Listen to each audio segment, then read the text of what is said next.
dia, boa tarde, boa noite, turma, tudo bem com vocês? Quem fala é o professor João. Estamos aqui para mais uma aula do nosso módulo de AAP, ou Algoritmo de Alta Performance.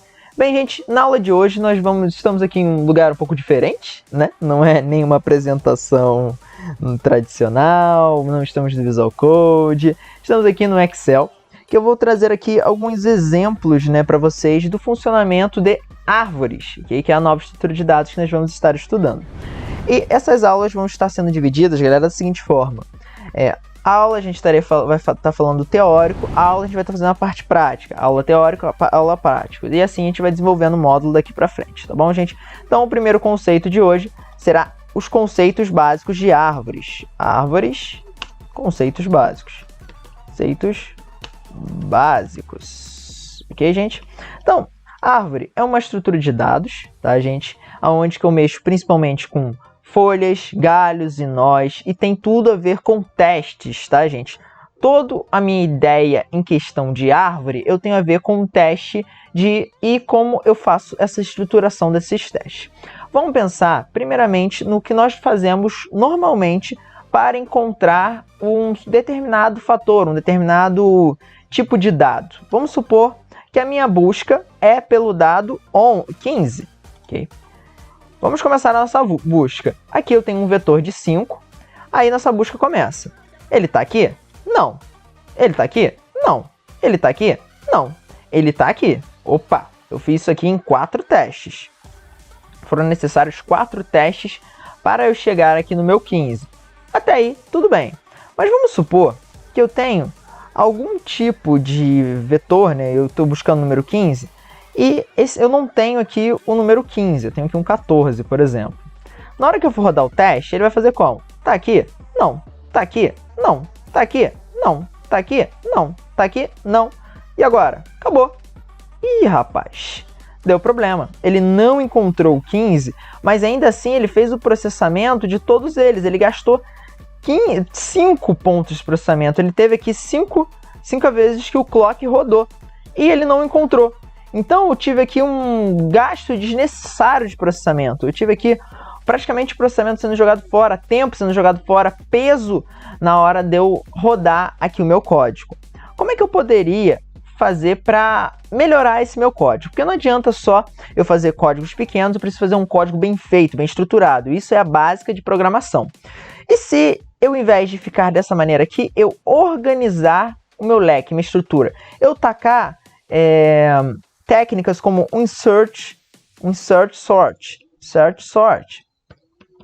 O que aconteceria se eu utilizasse esses tipos de técnica?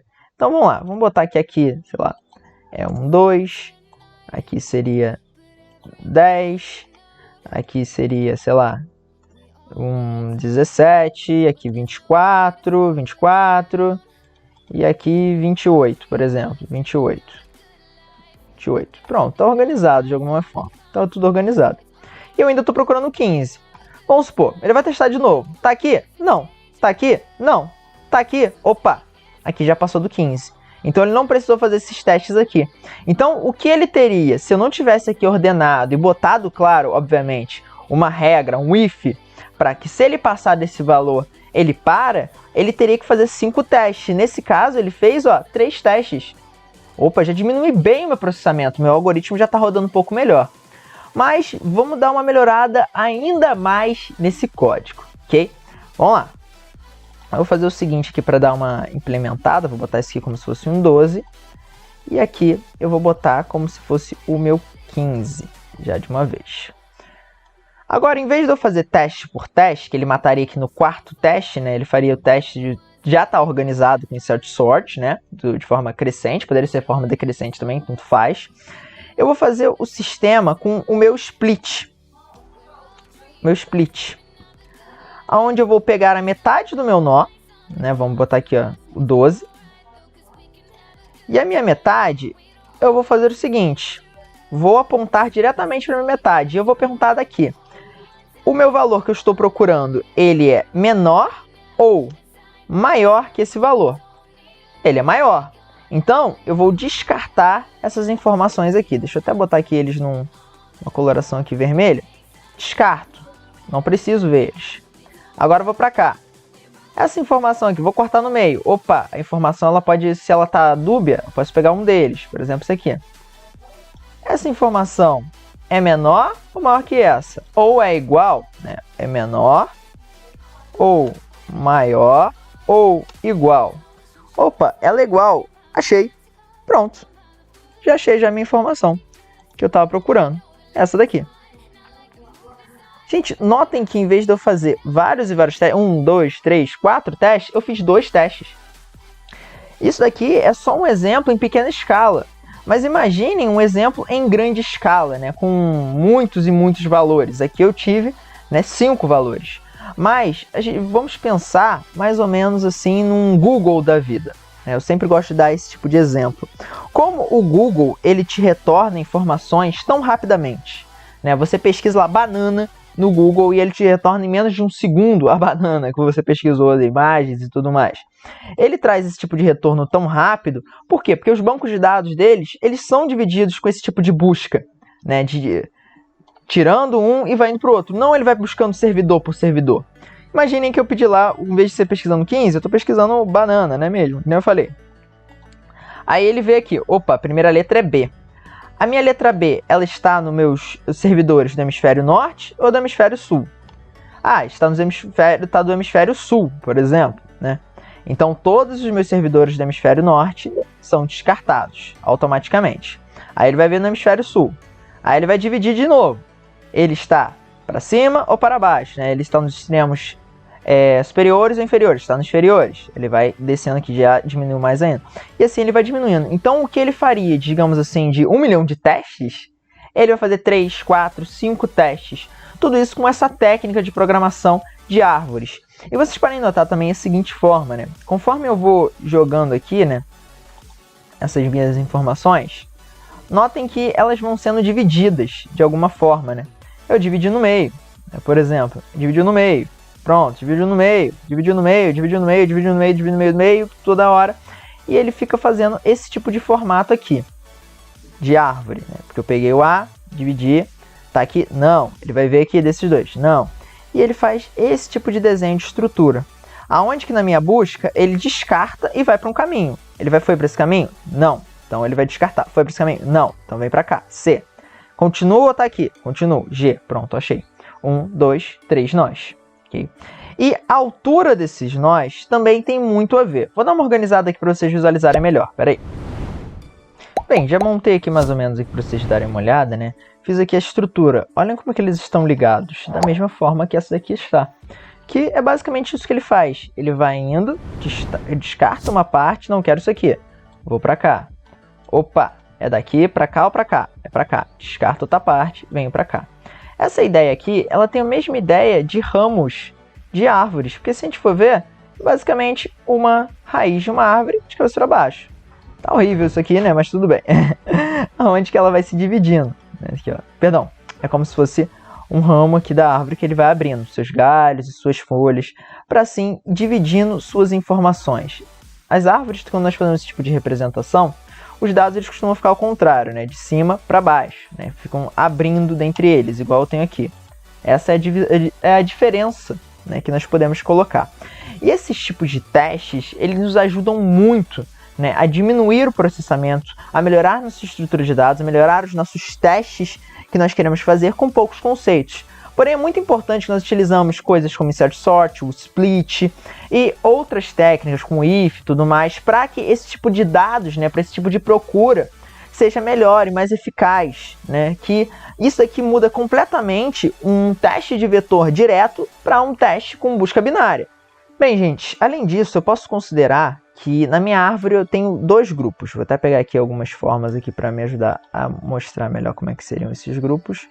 Aonde eu tenho os meus subgrupos, que seriam como se fossem os meus galhos, né, que seriam esses daqui, por exemplo. E eu tenho a minha raiz, que é a minha zona principal, da onde que os meus dados estão sendo replicados. Então, esses aqui são os meus galhos, são subgrupos, que são da onde que vêm os meus nós. Essa daqui é a minha raiz, que é da onde que vem toda a minha informação.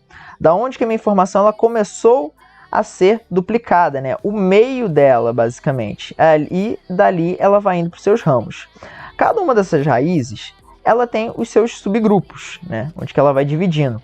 Na maioria dos casos, ela pode ir dividindo para um lado ou para o outro. E daí, esses grupos, eles podem virar pais. Como seriam, assim, pais?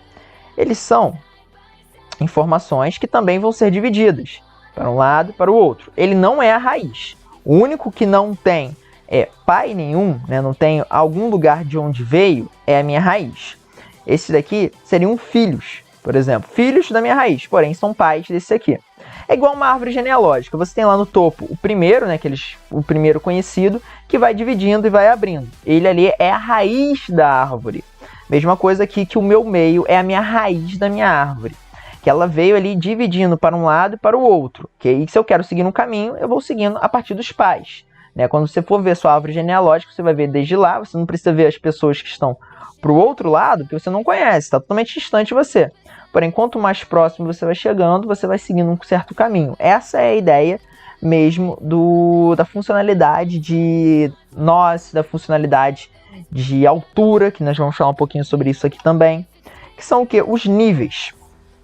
Esse último nível aqui, que nós chamamos eles de folha, é onde que ele não possui filhos até o momento, né? O último nível de divisão, muitas vezes é onde que vai ter o final da minha árvore, né? Esse é onde que eu não vou fazer mais nenhum tipo de raiz, nenhum tipo de nó para continuar. Eles são os últimos níveis, os últimos números, o último nível de teste que você pode fazer. Como assim último nível de teste? Eu posso considerar que nessas árvores eu tenho alturas de níveis. Por exemplo, deixa eu pegar aqui uma forma de linha. Eu vou chamar aqui esse 15 aqui, ele é o meu nível 0. Meu nível 0. Então, eu nem praticamente tenho que fazer teste, não preciso fazer repetição nenhuma. É só eu simplesmente chegar e ver. É aqui? Opa, pronto, acabou. Eu não fiz nenhum tipo de nível, de altura, não fiz nenhum tipo de repetição para fazer, eu já logo peguei e acabou. Pronto. Agora, quando eu vou para o próximo, né, a segunda altura, vou botar aqui Ctrl V aqui para o lado, já é considerado como nível 1, que eu já fiz um teste. Estão conseguindo pegar a ideia, gente? E esse nível 1, né, ele está uma altura abaixo do meu nível 0, que eu fiz o quê? Um teste. Fiz mais um, aí mais uma vez. Agora eu tenho aqui, ó, eu tenho o nível 2. E assim eu vou seguindo o meu sistema de altura da minha árvore, né? Como é que vai funcionando o sistema de altura da minha árvore? Que ela vai crescendo. E quanto mais níveis eu tenho, maior é a minha árvore. Questão mesmo de altura. Maior o meu banco de dados. E, dependendo do número de níveis que eu tenho, é o número máximo de testes que eu faço. Entenderam, gente? Quanto maior a minha árvore, maior é o nível possível, máximo de testes que eu vou fazer. Mas eu nunca vou fazer mais testes que o número de níveis que eu tenho. Ok? Essa daqui, gente, é uma árvore estática, uma árvore nivelada, uma árvore que está com o tamanho tudo certinho. Eu também tenho as árvores que têm pesos a mais. Como assim árvores que têm peso a mais? Você pode ver que essa daqui está tudo numa altura certinha, ela não está pesando mais para um lado nem para o outro. Porém, podem haver casos que, por exemplo, tem aqui uma outra informação que vai puxando aqui do 22, por exemplo, um 21, que está ligado a esse 22, que ela está pesando um pouquinho mais para esse lado. Isso faz diferença? Faz, ok? Então, é uma árvore desnivelada, que isso nós vamos falar na próxima aula, ok? Então, primeiro vamos focar nesses primeiros conceitos aqui, conceitos básicos de nível de árvore. Show? Então, gente, a nossa aula teórica vai terminando por aqui. Eu espero que vocês tenham entendido sobre esses conceitos de dados, como é que eles funcionam. Como é que eles podem ser aplicados e tudo mais, como é que essa questão de herança de níveis, de pais, de filhos, de nós, dentre outros. Quaisquer dúvidas, por favor, deixem aqui nos comentários. Semana que vem, nós vamos continuar com a parte prática, né? Como é que eu aplico esse conceito de árvores para dividir os meus testes, né? Se vocês quiserem já ir tentando, aí, testando um pouco, eu super recomendo. Lembrando que para uma árvore funcionar, ela tem que estar ordenada, ok? Tem que ter um tipo ali de ordem para a gente ver o número de nós, quantas coisas serão possíveis e tudo mais, né? Que depois a gente também vai falar um pouquinho sobre árvores AVLs, árvores binárias, dentre outros. Professor Marcelo se despedindo por aqui, gente. Se vê na próxima. Valeu, falou, até mais, gente. Tchau, tchau. Fui!